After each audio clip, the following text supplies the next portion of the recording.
من شرور أنفسنا ومن سيئات أعمالنا من يهده الله فلا مضل له ومن يضلله فلا هادي له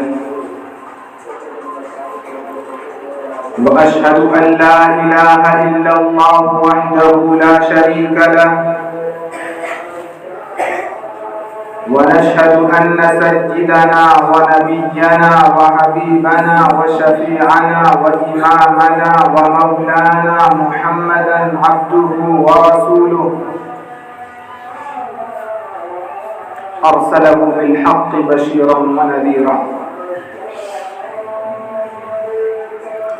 أما بعد فأعوذ بالله من الشيطان الرجيم بسم الله الرحمن الرحيم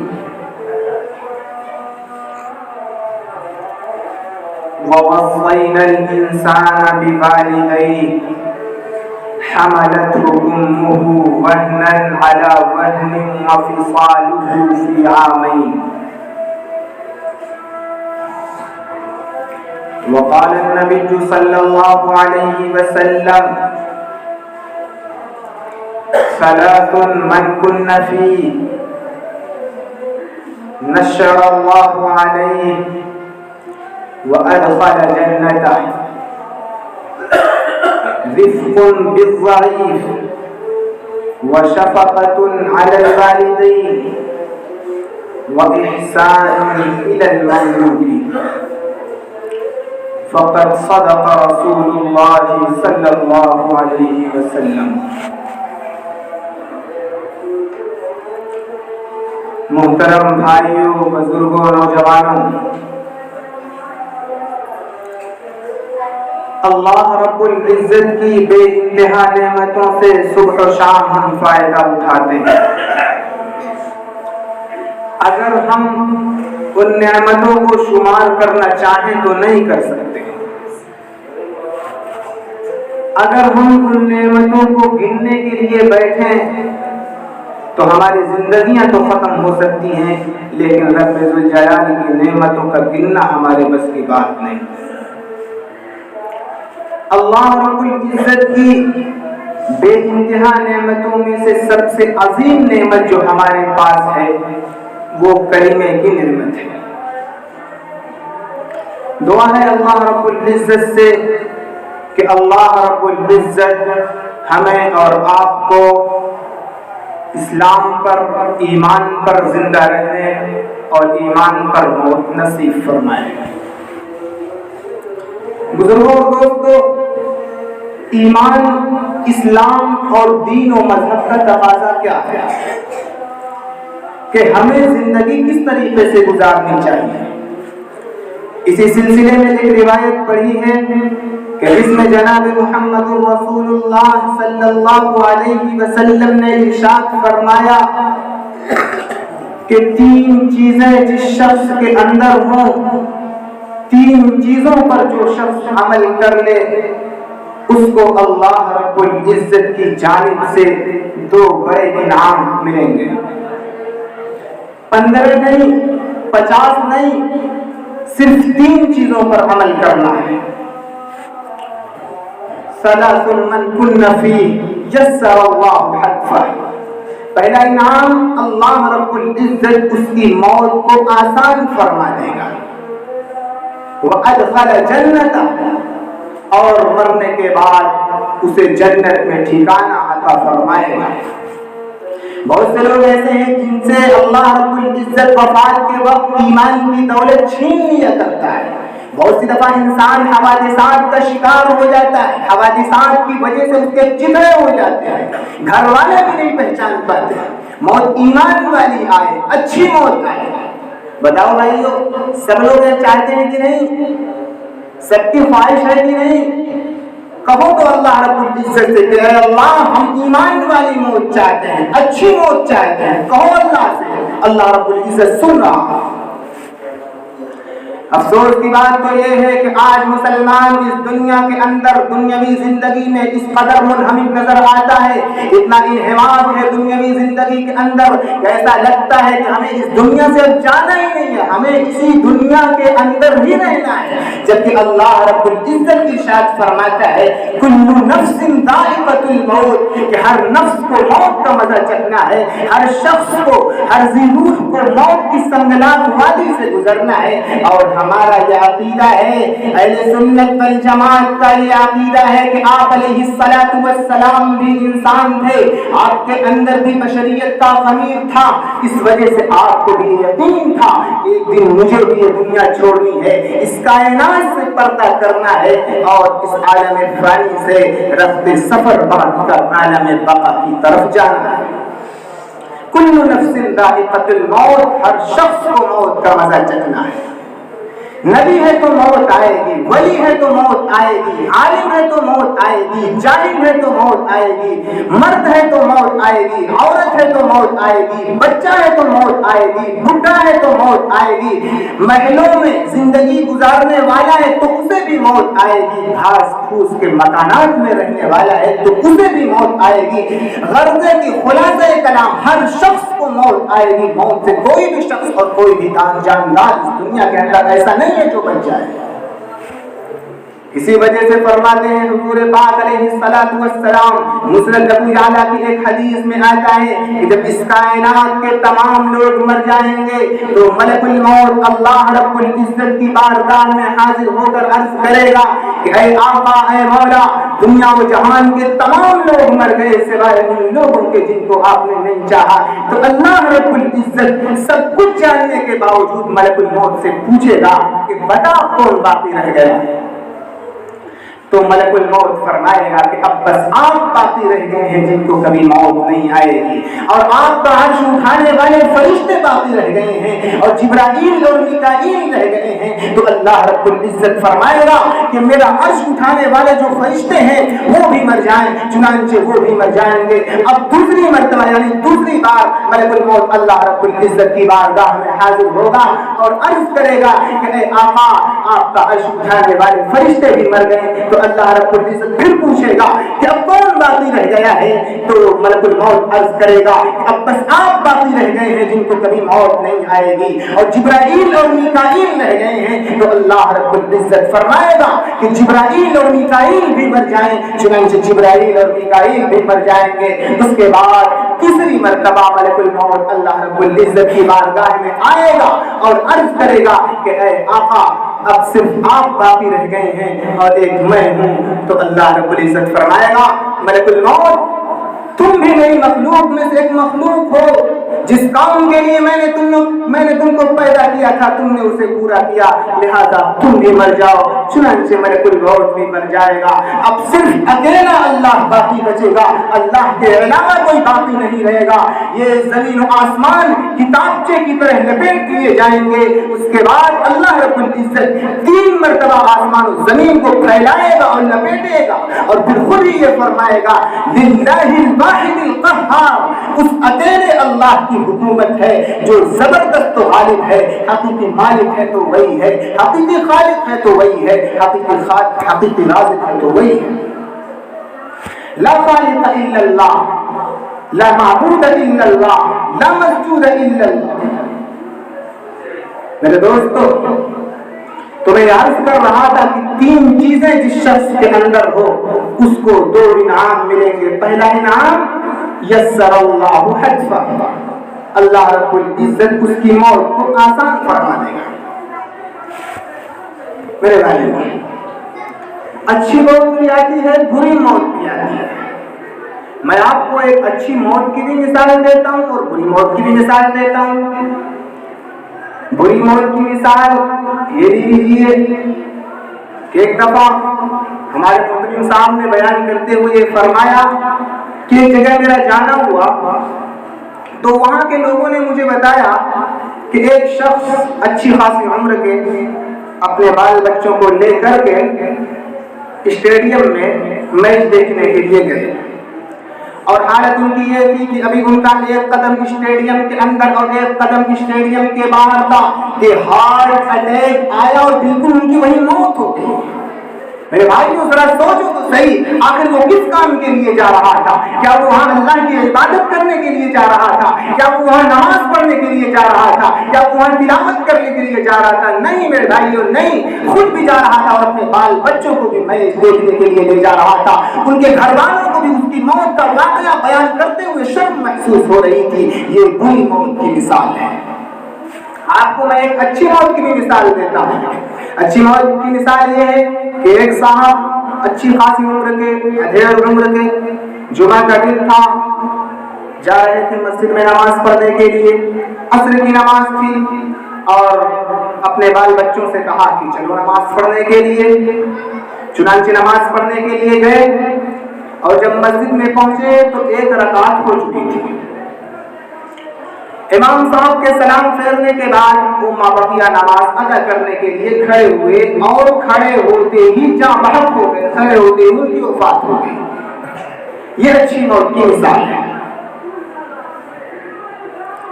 میرے بھائی، تین چیزیں، جیسا کہ میں نے کہا، تین چیزیں میں آپ کے سامنے عرض کروں گا، لیکن میری ایک شرط ہے۔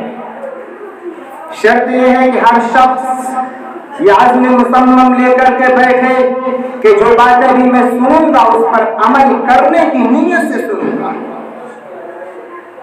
کہو انشاءاللہ۔ پہلی چیز، رفق بالضعیف۔ نماز پڑھ لیا، روزہ رکھ لیا، پیسہ ہو گیا، حج کر لیا، نماز بھی پڑھ لی، روزہ بھی رکھ لیا، حج بھی کر لیا، صرف اتنا ہی کافی نہیں ہے، بلکہ اس کے ساتھ ساتھ ہر شخص یہ عزم مصمم کرے کہ انشاءاللہ العزیز ہم اپنی عمر میں آخری وقت تک کبھی بھی اپنی زبان سے، عمل سے، ہاتھ سے، قدم سے، اپنے قول و فعل سے کبھی بھی کسی بھی غریب کے دل کو ٹھیس نہیں پہنچائیں گے انشاءاللہ۔ کہو انشاءاللہ۔ اگر آپ غریب کا دل دکھانے سے بچیں گے تو اللہ رب العزت تمہیں آسان موت عطا فرمائے گا، وہ ادخلہ جنتہ، اور مرنے کے بعد تمہیں جنت میں داخلہ عطا فرمائے گا۔ افسوس کے ساتھ یہ بات کہنی پڑتی ہے، تنقید کسی پر مقصود نہیں، بلکہ پورے دنیا جہان کا یہ المیہ ہے کہ مسلمانوں کی ایک بڑی تعداد یہ ہے کہ جو مسجدوں میں اگلی صف میں رہتی ہے لیکن اپنی زبان پر قابو نہیں رکھتی۔ اللہ رب العزت نے ان کو پیسہ دیا ہے تو سمجھتے ہیں کہ غریبوں کا دل دکھانا ہمارا حق ہے۔ میرے بھائیو، اگر پیسہ آپ کو خدا نے دیا ہے تو یہ خدا کا دیا ہوا ہے، آپ ماں کے پیٹ کے اندر سے تو اس کو لے کر کے نہیں آئے، اس لیے آپ غریب کا دل دکھانے سے بچیں۔ مسلمانوں، آج مسلمان، ہم میں سے ہر شخص کو اپنے گریبان میں جھانک کر دیکھنا چاہیے کہ کیا ہم سے کبھی بھی کسی شخص کو تکلیف تو نہیں ہوئی۔ جب ہم اپنے دل کے اندر جھانکتے ہیں، جب ہم اپنے اندر غور و فکر کرتے ہیں تو ہمیں یہ خیال آتا ہے کہ ہم نے فلاں کا دل دکھایا، ہم نے فلاں کا دل دکھایا، لیکن اس کے ساتھ ساتھ ہمارے دل کے اندر یہ بات بھی آتی ہے کہ ہم نے فلاں کا دل دکھایا تو اس نے بھی تو ہمارا دل دکھایا تھا۔ مسلمانوں، اگر اس نے تمہارا دل دکھایا تو اللہ اس سے نمٹے گا، لیکن بدلے میں اگر تم نے اس کو تکلیف دی تو یاد رکھو کہ خدا کے یہاں تمہاری پکڑ ہو سکتی ہے۔ آج مسلمان بدلہ لینے میں سب سے آگے ہے، معاف کرنا تو بالکل جانتا ہی نہیں۔ مسلمانوں، اگر آپ کو بدلہ لینا ہے تو اللہ رب العزت نے بدلہ لینے کا ایک اصول بیان فرمایا ہے 14ویں پارے کے اندر۔ بدلہ لیتے وقت آپ اس اصول کا خاص خیال رکھیں۔ اللہ رب العزت ارشاد فرماتا ہے وَإِنْ عَاقَبْتُمْ فَعَاقِبُوا بِمِثْلِ مَا عُوقِبْتُمْ بِهِ وَإِنْ عَاقَبْتُمْ فَعَاقِبُوا بِمِثْلِ مَا عُوقِبْتُمْ بِهِ وَلَئِن صَبَرْتُمْ لَهُوَ خَيْرٌ لِلصَّابِرِينَ۔ اللہ رب العزت ارشاد فرماتا ہے کہ اگر تم بدلہ لینا چاہتے ہو تو اس بات کا خاص خیال رکھو کہ سامنے والے کو اتنی ہی تکلیف پہنچاؤ جتنا کہ اس نے تمہیں تکلیف پہنچائی ہے۔ اگر اس نے ایک گالی دی تھی تم نے 2 دے دی، اس نے ایک تھپڑ مارا تھا تم نے 2 مار دیا، اس نے ایک ہاتھ مارا تھا تم نے ایک گھوسا مار دیا، تو یاد رکھو اللہ کی نظر میں اب تم ظالم ہو اور وہ مظلوم ہے۔ اب اللہ رب العزت کی مدد تمہارے ساتھ نہیں بلکہ اس کے ساتھ ہے۔ دوسری چیز، پہلی چیز تو اپنے اندر یہ پیدا کرنی ہے رفق بالضعیف، کمزوروں کے ساتھ نرمی کا برتاؤ کیجیے اور آپ ان پر سختی اور ظلم مت کیجیے۔ دوسری چیز جو ہمیں اپنے اندر پیدا کرنی ہے وشفقۃ علی الوالدین، والدین کے ساتھ حسن سلوک، والدین کے ساتھ اچھا برتاؤ۔ قوم کا بڑا المیہ ایک یہ بھی ہے کہ آج ہمارے مسلم سماج کے اندر والدین کی نافرمانی بڑھتی جا رہی ہے۔ میرے بھائیوں، میرے دل پر شدید تقاضا ہے، اس لیے میں یہ بات کہہ دیتا ہوں، میں نے کبھی اس کے خلاف نہیں دیکھا کہ اللہ رب العزت حلیم و بردبار ہے، جلدی پکڑ نہیں فرماتا، بہت سارے گناہوں کو تو معاف کر دیتا ہے اور بہت سارے گناہوں کی سزا عالم آخرت کے لیے موقوف کر دیتا ہے، لیکن والدین کی نافرمانی ایک ایسا گناہ ہے، ایک ایسا گناہ ہے کہ جس کی سزا اس دنیا کے اندر بھی دی جاتی ہے اور آخرت میں بھی دی جاتی ہے۔ میں نے کبھی کسی کو نہیں دیکھا کہ اس نے والدین کو ستایا ہو اور پھر وہ اس دنیا سے آرام کے ساتھ رخصت ہو گیا ہو۔ قرب و اضطراب، قلق و بے چینی، فاقہ و بدحالی، غربے کی ہر طرح کی مصیبت، تمام طرح کی مصیبتیں جھیل کر ہی وہ اس دنیا سے جاتا ہے۔ حدیث میں آتا ہے آقا صلی اللہ علیہ وسلم نے فرمایا کہ جب دنیا کے اندر والدین کی نافرمانی عام ہو جائے تو آپ یہ بات سمجھ لیجیے کہ قیامت قریب ہے اور بس یہ نظام عالم اب ختم ہونے والا ہے۔ ایک دوسری جگہ آقا صلی اللہ علیہ وسلم نے فرمایا کہ 15 چیزیں جب اس امت کے اندر عام ہو جائیں، 15 چیزیں جب اس امت کے اندر عام ہو جائیں، فَلْيَنْتَظِرُوا عِنْدَ ذَلِكَ رِيحًا حَمْرًا، تو انتظار کرو سرخ اور سخت آندھیوں کا، او ریحن او مسخن او قذفا، کہ زمین پھٹے گی اور آبادیاں زندہ زمین کے اندر دفن ہو جائیں گی، زلزلے آئیں گے، طرح طرح کی مصیبتیں آسمان سے اتریں گی۔ ان 15 برائیوں میں سے 2 برائیاں، عموماً 2 برائی جو اس امت کے اندر اس وقت عام ہو چکی ہے۔ اذا اطاع الرجل زوجته، إذا أطاع الرجل زوجته وحق أمه وبر صديقه وجفا أباه، کہ جب اس امت کا نوجوان اپنی ماں کو چھوڑ کر اپنی بیوی کے کہنے پر چلنے لگے، وحق أمه، اور اپنی ماں کی نافرمانی کرنے لگے، تو یاد رکھو میرے بھائیوں، خدا کی رحمت کے دروازے بند ہو گئے۔ میں آپ سے پوچھتا ہوں کہ کیا یہ گناہ امت میں عام نہیں ہو رہا؟ بالکل عام ہو چکا ہے یہ گناہ۔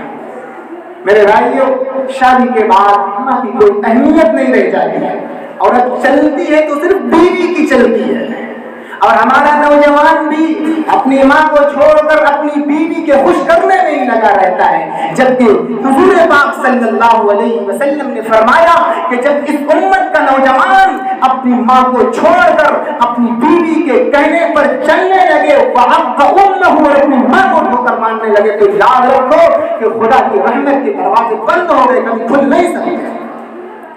اور آگے نے فرمایا وَبَرَّ صَدِيقَهُ وَجَفَا أَبَاهُ، کہ جب مسلم قوم کا نوجوان اپنے ہمجوئیوں کے ساتھ، اپنے کلاس والوں کے ساتھ اور اپنے دوستوں کے ساتھ اچھے طریقے سے اپنے سلوک کے ساتھ پیش آنے لگے، وَجَفَا أَبَاهُ، اور اپنے والد کی، اپنے باپ کی نافرمانی کرنے لگے، تو یاد رکھو کہ خدا کی رحمت کے دروازے کبھی کھل نہیں سکتے، خدا کی رحمت کے دروازے بند ہو چکے ہیں۔ جبکہ اللہ رب العزت نے قرآن کریم کے اندر والدین کے ساتھ بہت زیادہ حسن سلوک کرنے کا حکم دیا ہے۔ اور اللہ رب العزت نے یہ کہا کہ ماں کے ساتھ زیادہ خیال کرو، ماں کا زیادہ خیال رکھو۔ اے خدا ماں کا تم زیادہ خیال رکھے تو اللہ رب العزت فرماتا ہے وَوَصَّيْنَا الْإِنسَانَ بِوَالِدَيْهِ حَمَلَتْهُ أُمُّهُ وَهْنًا عَلَى وَهْنٍ وَفِصَالُهُ فِي عَامَيْنِ، کہ اس ماں کے تم پر دو عظیم احسان ہیں، ان احسانات کی بنیاد پر آپ اپنی ماں کا زیادہ خیال کیجیے۔ وہ دو احسانات کیا ہیں؟ حملته أمه وهنا على وهن وفصاله في عامين، اللہ فرماتا ہے کہ دیکھ یہ تیری ماں ہے جس نے تمہارا بوجھ اٹھایا، اسے لیٹنے میں تکلیف تھی، کھانے میں تکلیف تھی، چلنے میں تکلیف تھی، سونے میں تکلیف تھی، لیکن ان تمام مصیبتوں کو، ان تمام مشقتوں کو اس نے برداشت کیا، اور پھر تیری پیدائش کا وہ مرحلہ بھی سامنے آیا کہ جس میں ماں موت اور زیست کی کشمکش میں مبتلا تھی، موت اور زندگی کی کشمکش میں مبتلا تھی، لیکن اس کے باوجود اس کے بعد بھی ماں نے تم کو چھوڑا نہیں، بلکہ اس کے بعد تمہارے ساتھ اس نے سلوک کیا، ہر قدم پر تیرا خیال کیا، تیری نیند سوتی تھی، تیری نیند اٹھتی تھی، تیری ایک آہ پر پوری رات بیٹھ کر گزارتی۔ اب اگر تو اس والدہ کی نافرمانی کرے گا اور اس والدہ کو ستائے گا تو پھر بتا تیرے یہاں خدا کی رحمت کیسے برسے، خدا کی رحمت تیرے ساتھ کیسے ہو۔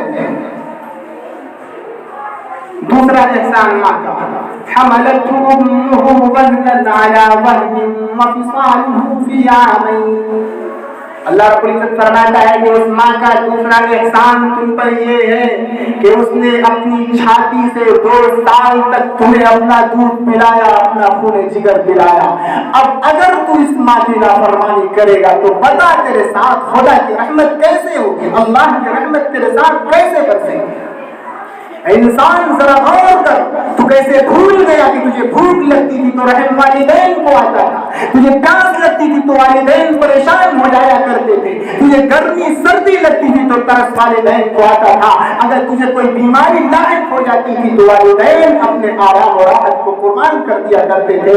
اب نوجوان ہو کر، جوان ہو کر کے تو اس اگر والدہ کی، اس والدین کی نافرمانی کرے گا تو یاد رکھ کبھی بھی تجھے اللہ رب العزت معاف نہیں فرمائے گا۔ دوسری چیز وشفقۃ علی الوالدین، والدین کے ساتھ حسن سلوک۔ اگر آپ والدین کے ساتھ حسن سلوک کریں گے تو اللہ رب العزت یسر اللہ اکثر آپ کی موت کو آسان فرمائے گا، وہ ادخل جنت، اور آپ کو اپنی جنت میں داخل فرمائے گا۔ اس سے بڑی کامیابی اور ہو بھی کیا سکتی ہے۔ تیسری چیز وَإِحْسَانٌ إِلَى الْمَمْلُوكِ، حضور پاک صلی اللہ علیہ وسلم فرماتے ہیں کہ اگر آپ کے یہاں کوئی خادم ہے، کوئی نوکر ہے، آپ نے کوئی مزدور رکھا ہے تو آپ اس کی مزدوری کا پورا بدلہ دیجیے اور آپ اس کے ساتھ حسن سلوک سے پیش آئیے۔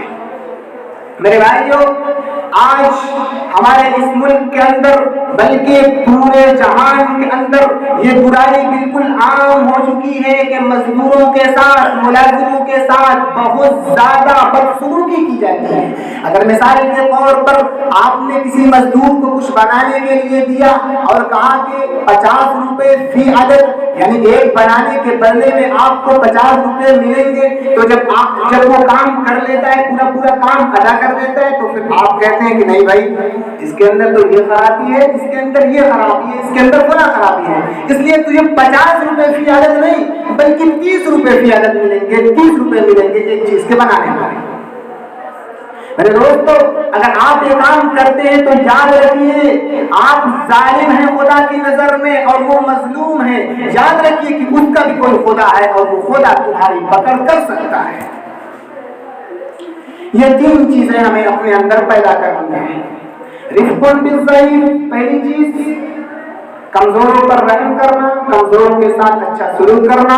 دوسری چیز وشفقۃ علی الوالدین، والدین کے ساتھ اچھا سلوک کرنا۔ تیسری چیز وإحسان إلى المملوک، مملوک کے ساتھ، غلاموں کے ساتھ، اسی طریقے سے جو بھی ماتحت ہیں سب کے ساتھ اچھا سلوک کرنا۔ اگر آپ ان تین چیزوں پر عمل کریں گے تو آپ دنیا جہان کی جو سب سے عظیم کامیابی ہے، جو سب سے بڑی کامیابی ہے، آپ اس کامیابی کو حاصل کر لیں گے۔ اور آپ کو کامیابی کیا ہے؟ یسر اللہ حسبہ، آپ کی موت ایمان پر آئے گی، اسلام پر آئے گی، وادخل جنتا، اور مرنے کے بعد آپ کو بلا حساب کتاب جنت میں داخل کر دیا جائے گا۔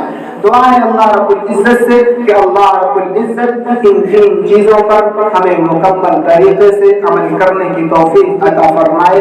وآخر دعوانا ان الحمد للہ رب العالمین۔